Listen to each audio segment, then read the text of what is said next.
السلام علیکم، بڑی بات کے ساتھ میں ہوں عادل شاذب۔ تحریک انصاف کی حکومت اور عمران خان کے وزیراعظم بننے کے بعد امید یہ کی جا رہی تھی کہ جہاں باقی ملک میں بڑی تبدیلی کے وعدے پورے ہوں گے، وہیں سپورٹس کا جو ڈوبتا ہوا نظام ہے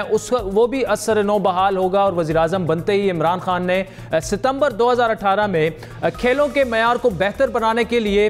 پی سی بی کے چیئرمین احسان مانی کی سربراہی میں ایک سپورٹس کی ٹاسک فورس قائم کی، جس کے ذمہ یہ لگایا گیا کہ سپورٹس جو فیڈریشنز ہیں ان کا مکمل طور پر جائزہ لیا جائے اور نئی سفارشات مرتب کی جائیں۔ یہ رپورٹ دسمبر 2019 میں مکمل کی گئی اور وزیراعظم کو جو ہے وہ یہ رپورٹ پیش بھی کر دی گئی، لیکن تقریباً 7 ماہ بعد بھی اس رپورٹ پر کوئی ایکشن نہیں لیا گیا، بلکہ سپورٹس فیڈریشنز کو فنڈ کے اجرا کے معاملے میں بے ضابطگیوں کے سامنے آنے کے بعد وزارت جو بین الصوبائی رابطہ اور ان کے سیکٹری کے درمیان جو اختلافات کا سلسلہ شروع ہوا، اس بڑی بات کو موصول ہونے والی دستاویزات کے مطابق وزیراعظم کی ٹاسک فورس نے سپورٹس میں بڑے پیمانے پر تبدیلیوں کی سفارش کی، جن میں سب سے اہم پاکستان سپورٹس بورڈ کا خاتمہ تھا۔ ٹاسک فورس کی رپورٹ میں موقف یہ اپنایا گیا کہ پاکستان سپورٹس بورڈ جو ہے وہ ملک میں کوئی مثبت تبدیلی لانے کی بجائے سیاست کا گڑھ بن چکا ہے، اور وہاں احتساب کا کوئی نظام پاکستان سپورٹس بورڈ میں موجود نہیں ہے، بلکہ باثر افراد کے اثر و رسوخ کے باعث سپورٹس بورڈ کے جو فنڈز ہیں وہ کھیلوں سے زیادہ انتظامی امور پر خرچ ہو رہے ہیں، اور اسی پیسے کو سپورٹس فیڈریشنز کو کنٹرول کرنے کے لیے استعمال کیا جاتا ہے۔ وزیراعظم کی ٹاسک فورس نے تجویز یہ دی تھی کہ سیاسی اثر و رسوخ سے پاک ایک نئی کمپنی بنائی جائے جس کا نام سپورٹس پاکستان تجویز کیا گیا، اور حکومت کی جانب سے ایک نجی شعبے سے تعلق رکھنے والے فرد کو اس کمپنی کی جو ہے ذمہ داری دی جائے، لیکن ان تجاویز پر عمل ہونے کی بجائے اب تک اس رپورٹ کو سرد خانے کی نظر کیا جا چکا ہے، اور سپورٹس بورڈ سمیت تمام فیڈریشنز کے معاملات جو ہیں وہ اسی طریقے سے چل رہے ہیں۔ بلکہ اگر بات کی جائے سپورٹس بورڈ فیڈریشنز کو چلانے کی، تو جو وزارت ہے بین الصوبائی رابطہ کے تحت فیڈریشنز کو فنڈز کی فراہمی میں بے ضابطگیوں کا انکشاف بھی ہوا ہے، جس کے تحت نہ صرف فنڈز پسند اور ناپسند کی بنیاد پر جاری کیے گئے، بلکہ جون میں مالی سال کے ختم ہونے سے 3 دن پہلے 40 میں سے 18 فیڈریشنز کو کروڑوں روپے کے چیکس جو ہیں وہ جاری کیے گئے، اور اس پر وزارت کے جو سیکٹری ہیں ان کی جانب سے جب یہ اعتراض اٹھایا گیا کہ یہ رقوم کیسے ان فیڈریشنز کو جاری کی گئیں، تو سیکٹری اور وفاقی وزیر ڈاکٹر فہمیدہ مرزا جو ہیں ان کے درمیان خبریں یہ ہیں کہ اختلافات شروع ہو گئے۔ یہ سارا معاملہ کیا ہے؟ وزیراعظم کی جانب سے بنائی جانے والی ٹاسک فورس کی سفارشات کو کیوں سرد خانے کی نظر کیا جا رہا ہے؟ اس پر بات ہمارے نمائندہ خصوصی ریاض الحق ہمارے ساتھ موجود ہیں، جبکہ وفاقی وزیر ڈاکٹر فہمیدہ مرزا صاحبہ بھی اس معاملے پر ہم ان سے تفصیلی بات کریں گے۔ ریاض، یہ بتائیے گا کہ کیا معاملہ کیا تھا، اور کافی سنا ہے کہ فنڈز میں بھی بے ضابطگیاں وغیرہ سامنے آئی ہیں، لیکن جو فہمیدہ مرزا صاحبہ ہیں اور ان کے جو سیکٹری ہیں ان کے درمیان بھی اختلافات کی خبریں ہیں۔ جی بالکل عادل، پہلے تو ہم ذرا مزید تفصیل تھوڑی سی اس کی بتائیں کہ جو ٹاسک فورس تھی بڑی تفصیل سے احسان مانی نے ان تمام فنڈز کا جائزہ لیا کہ کیسے انتظامی اور جو دوسرے امور ہیں وہ چلائے جاتے ہیں۔ تو جب وہ رپورٹ 30 صفحوں کی رپورٹ پڑھتے ہیں تو حیران ہو جاتا ہے انسان کہ ملک بھر میں سپورٹس اور ان کی فیڈریشن اور دوسرے معاملات کو کتنے برے اور بے رحمی سے چلایا جا رہا ہے، جس کا کوئی والی وارث نہیں ہے، کوئی اکاؤنٹیبلٹی نہیں ہے۔ کئی جگہوں پہ کروڑوں کے فنڈز جا رہے ہیں، جہاں پہ 0.5% اور 3% جو ہیں وہ کھیلوں کے لیے استعمال ہو رہے ہیں، باقی جو ہے وہ انفراسٹرکچر، سیلریز اور دوسرے کاموں کے لیے استعمال ہو رہے ہیں۔ تو اس پہ انہوں نے پوائنٹ آؤٹ کیا کہ یہ جو میکینزم ہے یہ بہت غلط ہے، اور کئی جگہوں پہ ایسا ہو رہا ہے کہ فیڈریشنز کو فنڈ جاری ہو رہے ہیں، اس کا کوئی میرٹ نہیں ہے اس پہ، اور اس کا کوئی طریقہ کار نہیں ہے کہ 40 فیڈریشنز ہیں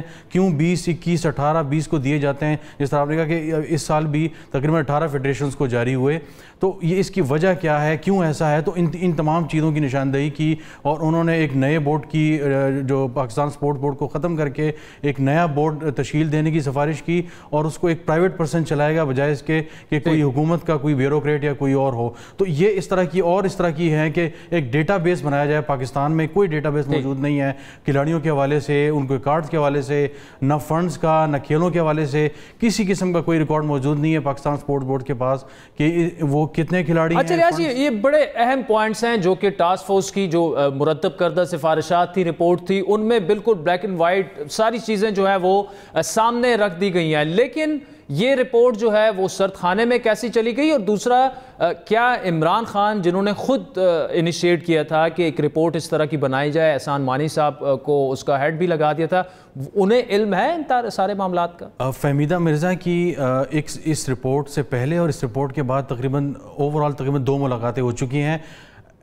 احسان مانی بھی ملاقات کر چکے ہیں اس سلسلے میں، اور تمام چیزیں عمران خان صاحب کے نوٹس میں بھی ہیں، اور بلکہ ایک وقت یہ آیا کہ جب رپورٹ جمع ہوگی تو کچھ عرصے بعد فہمیدہ مرزا صاحبہ کی جب ملاقات ہوئی تو اس پہ وزیر اعظم آفس کی طرف سے ایک پریس ریلیز آتی ہے، اس میں باقاعدہ طور پہ لکھا ہوا تھا کہ ناپسندیدگی کا اظہار کیا وزیر اعظم کے آفس نے کہ اب تک اس رپورٹ پہ جو ٹاسک فورس بنائی گئی تھی اس کی ریکمنڈیشن پہ کیوں عمل نہیں ہوا، کیونکہ اس میں کئی جو ٹائم لائن تھی اس میں یہ بھی تھا کہ 60 دنوں کے اندر جو ایک پالیسی ہے وہ بنائی جائے گی، 30 دنوں کے اندر یہ کام کیا جائے گا، ابھی تک اس پہ کچھ بھی نہیں ہوا۔ تو اس کی جو اگر وجوہات کی طرف آئیں تو ظاہر کافی وجوہات اس میں آ جاتی ہیں، جس میں ایک تو کہا جا رہا ہے کہ ایک سٹیٹس کو ہے جس میں ظاہر ہے جو وزیر موصوف ہیں ان کا بھی نام آ رہا ہے کہ وہ چاہتی ہیں کہ بہت زیادہ جو ریڈیکل چینجز ہے وہ نہ کی جائیں، ان کے خیال میں ٹاسک فورس میں ایسی جو باتیں ہیں جو شاید پریکٹیکل نہیں ہیں تو اس کو شاید اس طرح نہ کیا جائے۔ تو اس کی وجہ سے ہو یہ رہا ہے کہ سیکرٹری صاحب کے ساتھ ان کی باقاعدہ ایک ٹسل ہو گئی ہے۔ سیکرٹری صاحب نے پچھلے دنوں ہم نے ان سے بات کی کوشش کی کہ ان کا ورژن مل جائے، لیکن انہوں نے بات کرنے سے انکار کر دیا، لیکن ذرائع کا یہ کہنا تھا کہ جب سیکرٹری صاحب نے اس پہ اعتراضات اٹھائے کہ فیڈریشنز کو پیسے کس میکینزم کے تحت بھجوائے جا رہے ہیں، چیکس ان کو جاری ہو رہے ہیں اور باقیوں کو کیوں نہیں جاری ہو رہے، اور اس طرح کے دوسرے معاملات ہیں، تو ایک ٹسل سی شروع ہو گئی اور باقی تمام معاملات سے سیکرٹری کو جو وزیر موصوف ہیں انہوں نے ہٹا دیا ہے، تو فہمیدہ مرزا اب تمام معاملات کو اکیلے چلا رہی ہیں۔ چلے ریاض الحق بہت بہت شکریہ انہی تمام معاملات پر جو کہ بے ضابطیوں کی سپورٹس بورڈ میں یا ان کی وزارت میں جس طرح کی بھی ریاض نے بڑی تفصیل سے اس پر بات کی۔ ڈاکٹر فہمیدہ مرزا صاحب سے 2 دن پہلے یہ تمام سوالات ہم نے ان کے سامنے رکھے، ان کے کیا جوابات تھے وہ آپ ابھی تفصیل سے سنیں گے۔ ڈاکٹر صاحب thank you so much for joining اس۔ اگر آپ کی منسٹری کی بات کی جائے، پاکستان سپورٹس بورڈ میں سنا ہے گورننس کے کافی مسائل ہیں، اور پھر احسان مانی صاحب نے ایک ٹاسک فورس کی رپورٹ جمع کروائی، کیا وجہ ہے کہ ایسے ہمیں لگ رہا ہے باہر بیٹھ کے اور اندر بھی جو لوگ باتیں کر رہے ہیں کہ چیزیں اس طرح سے گورننس کے مسائل ہیں وہاں پر وہ اس طرح سے بہتر نہیں ہو سکیں؟ کیا گروپ بندی ہے یا کوئی اور وجہ ہے یا گورننس ٹھیک نہیں ہے؟ What is the basic reason? اوپر ٹاپ پہ جو بھی ہو، لیکن جب تک مائنڈ سیٹ چینج نہ ہو تو وہی مائنڈ سیٹ ہے آج جو سپورٹس بورڈ میں ہے۔ دوسری چیز یہ ہے کہ جی مانی صاحب نے جو بھی ٹاسک فورس کی رپورٹ بنائی اس کے بعد سے وہ اتنے مصروف رہے کیونکہ ان کی اپنی جس طرح جو بھی کرکٹ کے حوالے سے ہے کہ سو آکیوپائڈ ہے کہ وہ جو فردر ڈسکشن مجھے بہت سی ریزرویشنز تھیں، کیونکہ جس طرح کی ٹاسک فورس کی رپورٹ آئی ہے وہ بڑا ایک ہائپوتھیٹیکل قسم کی باتیں ہیں۔ آپ اوور نائٹ اگر اپنے آپ کو یو کے اور سوئٹزرلینڈ یہاں کمپیئر کرنا شروع کر دیں گے تو وہ بڑا مشکل ہے۔ تو مجھے یہی تھا کہ اگر آپ ایک گولز بنائے جاتے ہیں کہ 2 سال میں آپ کی منسٹری یہ کام کرے گی، 4 سال میں یہ کرے گی، اور جب آپ چھوڑ کے جائیں گے تو کیا لیگیسی پیچھے چھوڑ کے جائیں گے، وہ چیزیں تھی کہ وہ جس کی وجہ سے بلکہ اس ٹاسک فورس کی رپورٹ کی وجہ سے ہمیں 2 سال اننیسیسری ڈیلے ہوا۔ پھر اس کے بعد آپ کو پتہ ہی ہوگا کہ سپورٹس بورڈ کے ڈی جی نہیں تھے، ایکٹنگ ڈی جی، اب وہ ٹاسک فورس کی وجہ سے ڈی جی اپوائنٹ کرنے میں ہوا۔ پھر جب ڈی جی کے لیے ہم نے ایڈورٹائز کر دیا، شارٹ لسٹ ہو گئے، ساری چیزیں مکمل ہوئی، تو پھر جی ایک امپلائی اٹھ کے کورٹ میں چلا گیا اور جس نے اننیسیسری 6-7 مہینے ہمارے ویسٹ کرا دیے۔ تو یقیناً کہ آپ کا ڈی جی کا صحیح ہونا، آپ کا ایک سیکرٹری اینڈ دین منسٹر کا، اس کے باوجود ہم نے جتنی ریفارمز کی ہیں وہاں وہ اگر آپ کسی دن تفصیلی طور پہ آئیے اور آ کے دیکھیے انفراسٹرکچر سے ریلیٹڈ، کیونکہ خود سپورٹس کمپلیکس کا حال اتنا برا تھا، اس کو اس طریقے سے نظر انداز کیا ہوا تھا کہ اسٹیٹ آف آرٹ ایک چیز تھی جس کو بالکل اگنور کیا ہوا تھا۔ تو اس کے اوپر میرا فوکس تھا، ہمارے اس طرح کی اہم چیزیں کہ گیس کے لیکیجز، بجلی کے ویسٹ، پانی کا ویسٹ ہونا، نو ڈرینیج سسٹم، تو میرا فوکس یہی ہو رہا تھا کہ یہ ساری چیزیں ہوں تاکہ ہمارے بچے ایک یہ ایسا سپورٹس کمپلیکس بنے جس میں ہمارے بچوں کے لیے ایک سیفٹی بھی ہو اور فیسلٹیز بھی ہم میں اپ گریڈ کریں۔ اس کے علاوہ جو ہے کہ گورننس یقیناً ایک ہیومن ریسورس کا بہت ایک ایسا اس وقت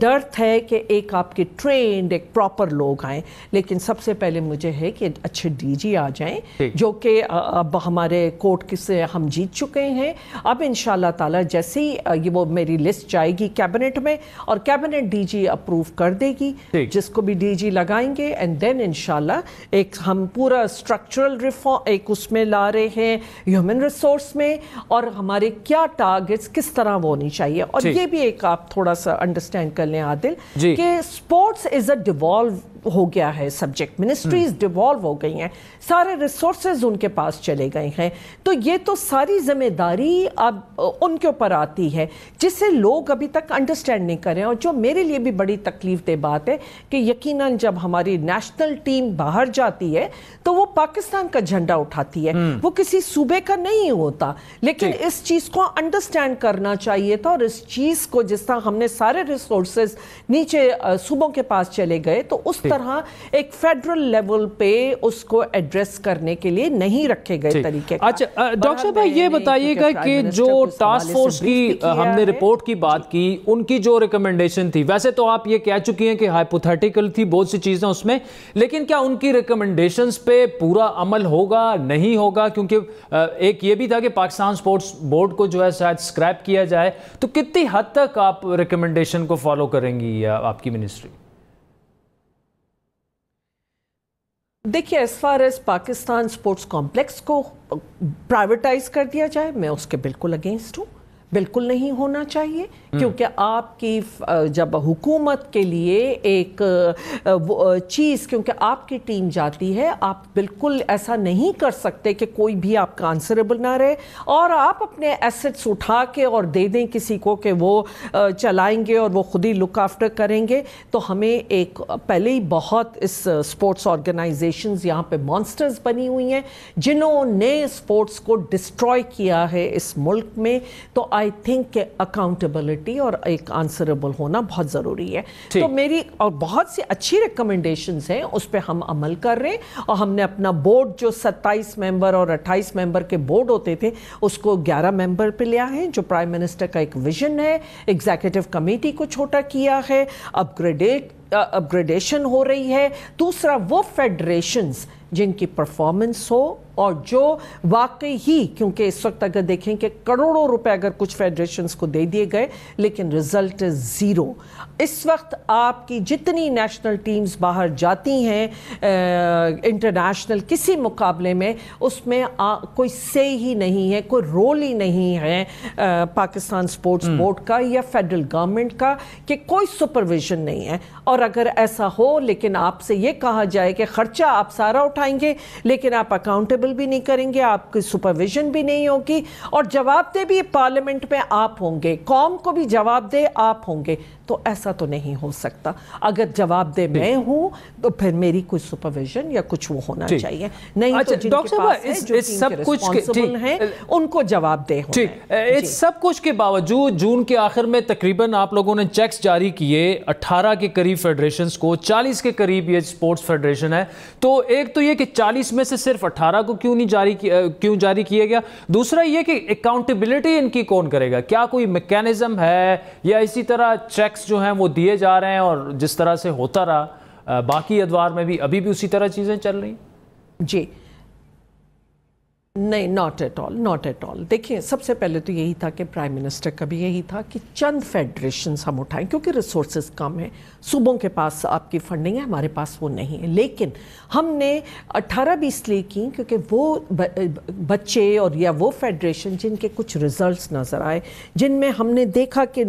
نیپال میں جو سیف گیمز ہوئی، ان سیف گیمز میں جو بچے ایوارڈ لے کر آئے، اور وہاں پہ بڑے فخر سے ہمیں جو ہے، کیونکہ ایک گولڈ میڈل لانا، ادھر پاکستان کے قومی ترانہ بجنا، اور وہ تو وہ ہمارے لیے ایک بہت فخر کی بات تھی۔ تو ان بچوں کو سپورٹ کرنے کے لیے ان پرٹیکولر فیڈریشنز کو جن کی پرفارمنس ہے، جو محنت کرتے ہیں اپنے ایتھلیٹس پہ، ہم نے ان فیڈریشنز کو اپنے ساتھ ایفیلیٹ کیا، کیونکہ ان بچوں کو سپورٹ یقیناً چاہیے، اور کیونکہ ہم نے ایک لمٹ بنائی ہوئی تھی، اور میں نے جتنی بھی فیڈریشنز کے ساتھ میٹنگ کر کے ان کو کلیئرلی یہ کر لیا تھا، کیونکہ پاسٹ میں میں یہ ہوتا رہا جس کا جو دل چاہا 4 لوگ کٹھے کیے, ایک پلیئر کو پکڑ لیا اور جی فیڈریشن جا کے رجسٹر کرا دیا اور بس حکومت اب ان کو 4-5 کروڑ روپے دے دے. وہ پیسے کہاں جاتے ہیں, کوئی اکاؤنٹ ہے. اس وقت میں نے میٹنگ کرنے کے بعد میں نے کلیئرلی یہ بولا کہ میں جو پیسہ دوں گی وہ میں آپ کے ایڈمنسٹریٹو ایکسپنس کے لیے نہیں ہوگا, وہ سیدھا بچے پہ جائے گا. ہم اپنے بچوں پہ کریں گے, ہم ان ایتھلیٹس پہ کریں گے کہ جو آج محنت کر کے آج یہاں تک پہنچے ہیں. تو وہ ایکٹیویٹی ریلیٹڈ ہیں فنڈز, بڑے nominal and they are accountable. ان کی آڈٹ رپورٹ ہوگی, وہ پہلے آڈٹ رپورٹ جنہوں نے جمع کرائی ہم نے ان کو دیا, اور ہم نے اس کو جو بھی دیا اس کو ایکٹیویٹی ریلیٹڈ دیا. ان سے کیلنڈر مانگے گئے. یہ پاسٹ میں چیزیں نہیں ہو رہی تھی. جو بھی اگر فیڈریشن رجسٹر ہوتی تھی وہ جا کے پیسے مانگ لیتی تھی اور وہ تھا. تو یہ بہت ہم نے ان کو دیکھتے ہوئے جو بچے کچھ لے کر آئے ہیں کہیں نام, میں ایلیٹ پول بھی بنا رہی ہوں تاکہ ہمارے وہ بچے ایلیٹ پول میں, جس کے ہم پورٹل کے ذریعے ہم پرائم منسٹر سے کنیکٹ کریں انہیں, اینڈ پھر تاکہ ڈائریکٹلی اس کو فیڈرل گورنمنٹ کس طرح مختلف طریقوں سے جو سپورٹ کرنا چاہیے, پرائم منسٹر کا ان کو سپورٹ آنا چاہیے. تو انشاءاللہ تعالی کہ ہم اب صحیح اس پر ہیں, اور ونس ڈی جی آ جائیں اور یہ ہمارے ریفارمز جو ہم کر رہے ہیں, اور جو بھی ایک اس طرح کے سسٹم بنے ہوئے تھے کہ ایز اف کہ کوئی مفت کے کھاتے ہیں کوئی, بہرحال اگین کہ بڑے افسوس کے ساتھ کہ انشاءاللہ اب آہستہ آہستہ اگر چیزوں کو ہم لائن پہ لا رہے ہیں, تو میں اپنے لیے ایک ٹارگٹس بھی بنا رہی ہوں, گولز بھی بنا رہی ہوں, اور جیسے میں نے اسپیکرشپ میں ایک لیگیسی چھوڑی ہے اور آپ سب نے دیکھا, پوری قوم نے دیکھا, انشاءاللہ تعالی میں اس میں بھی کروں. چلیں ناظرین, ان تمام معاملات پر آپ نے ڈاکٹر فہمیدہ مرزا صاحب کا بڑا ڈیٹیل ورژن سنا. وقت چاہتا ہے ایک بریک کا, جس کے بعد بات کریں گے پی آئی اے کی. غلام سرور خان صاحب نے جس طرح دعویٰ کیا تھا کہ پہلے جعلی لائسنسز پائلٹس کا کہا گیا, پھر مشتبہ ہو گیا, وہ معاملہ کہاں تک پہنچا, کتنے پائلٹس, کیونکہ پائلٹس کی تعداد بھی ابھی تک کنفرم نہیں ہو سکی, وہ معاملہ کہاں تک پہنچا, اس پر ہم تفصیلی بات کریں گے, لیکن ایک کمرشل بریک کے بعد.